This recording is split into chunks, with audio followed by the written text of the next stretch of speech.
Assalamualaikum warahmatullahi wabarakatuh. Apa kabar mahasiswa? Semoga pada kesempatan hari ini mahasiswa di rumah ataupun di tempat yang senyaman mungkin mahasiswa saat ini mengikuti perkuliahan saya dalam keadaan sehat dan dapat mengikuti perkuliahan pada hari ini dengan eh, hati yang senang dan gembira tentunya. Baik, eh, pada kesempatan hari ini saya ingin menyampaikan materi berkaitan dengan media pembelajaran. Oke, langsung saja. eh, saya ingin menyampaikan tiga pokok ini atau tiga eh, hal yang penting untuk saya sampaikan pada kesempatan hari ini, yaitu ada tiga hal berkaitan dengan media pembelajaran. Yang pertama, nanti saya akan sampaikan pengertiannya, eh, peran media itu sendiri, dan juga fungsi serta manfaat yang berguna bagi pembelajaran tentunya. Oke, saya awali bahwa sebelum eh, perkembangan pendidikan sejauh ini, tentu terdapat beberapa revolusi dalam pendidikan itu sendiri. Setidaknya ada 4 kali dalam revolusi di dunia pendidikan ya. Yang pertama, adanya suatu pendidikan atau mungkin sekarang dikatakan sekolah itu orang tua menyerahkan pendidikan anak-anaknya kepada orang lain yang berprofesi sebagai guru. Itu revolusi pertama. Kemudian revolusi yang kedua, digunakannya bahasa tulisan sebagai sarana utama pendidikan.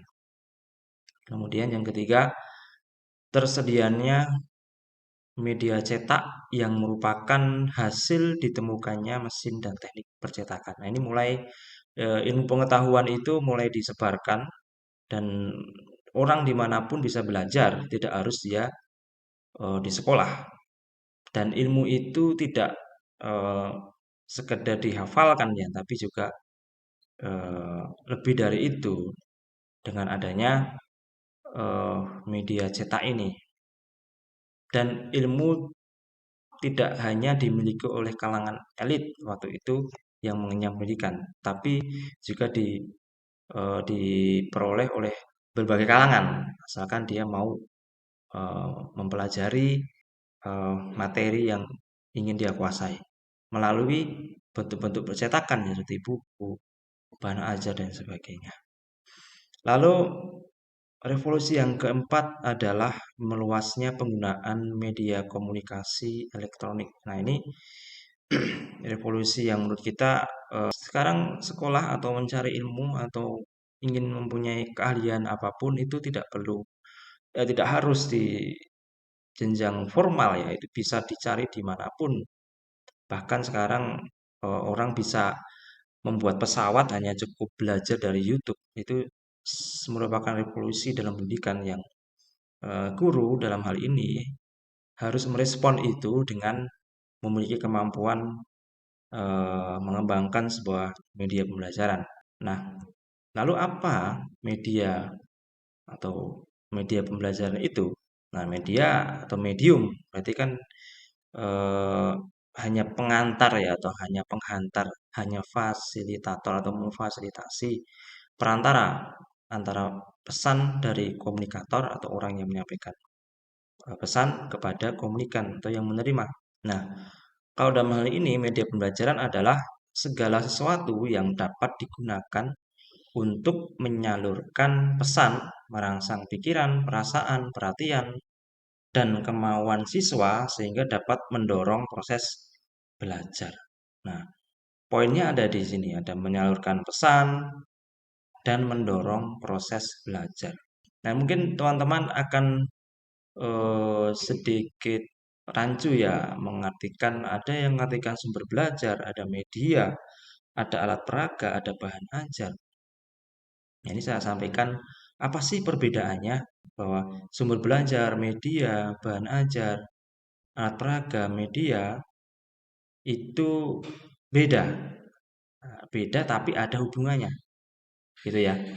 Kalau saya simpulkan, nah seperti ini. Jadi sumber belajar itu ya bahan ajar itu media, alat peraga. Sumber belajar bisa dibuat atau by design dan juga ada by utilization atau yang sudah ada dimanfaatkan untuk sumber belajar.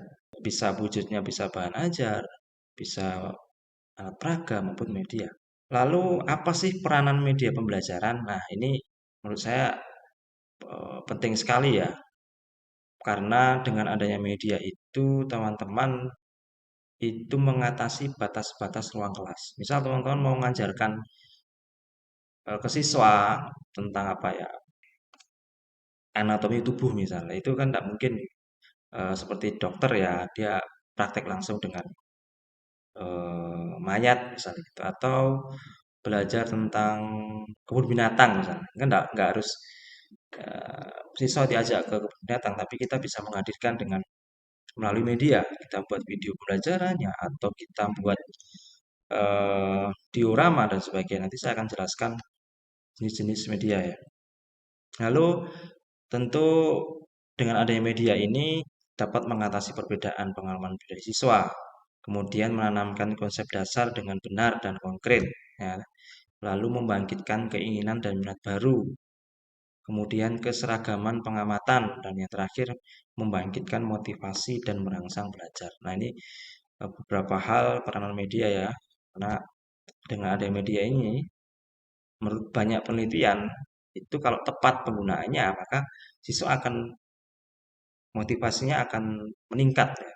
Lalu tentu sebelum menggunakan media kita harus tahu ya landasannya ya, dasar-dasarnya bagaimana sih.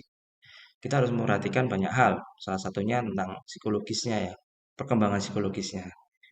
Kita harus mengetahui kalau anak usia kelas 2 SD itu apakah sama medianya dengan anak 3 SMA. Nah, itu kan perlu kita memahami perkembangan kognitifnya. Tuh. Kemudian kita juga perlu eh, mengerti juga tentang ini bahwa dalam pemilihan media kita juga perlu memperhatikan ini cocoknya pakai video, cocoknya pakai cukup pakai audio atau multimedia atau ini harus ke tempat langsung atau ke Dharma wisata. Nah, itu kita harus memahami pengalaman belajar apa yang akan kita berikan kepada siswa. Kemudian, nah ini kriterianya, kriteria pemilihan media ada kesesuaian dengan tujuan, kesesuaian dengan materi, kesesuaian dengan karakteristik siswa, kesesuaian dengan fasilitas. Jadi eh, nggak mungkin di tempat pelosok kita pakainya medianya berupa ini ya e-learning misalnya itu kan bermasalah dengan koneksi ya itu. Kemudian kesesuaian dengan gaya belajar dan kesesuaian dengan teori. Nah, ini ada jenis-jenis media, setidaknya ada kalau pakar ini ada yang menyebutkan ada 7, ada 5. Ini saya lebih ke 5 ini ya. 6, maaf ini salah. Ada 6 jenisnya.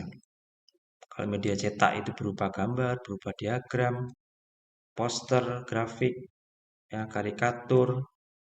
Kalau pameran itu ada realia, ya, ada model, contoh pesawat, ada diorama seperti di tempat museum-museum dan lain sebagainya.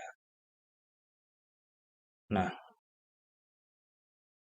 oke, saya kira demikian pemaparan dari saya. Tugas mahasiswa saya minta untuk membuat, nah ini project based learning, audio dan video. Nah, selebihnya saya akan sampaikan di video berikutnya. Terima kasih. Assalamualaikum warahmatullahi wabarakatuh.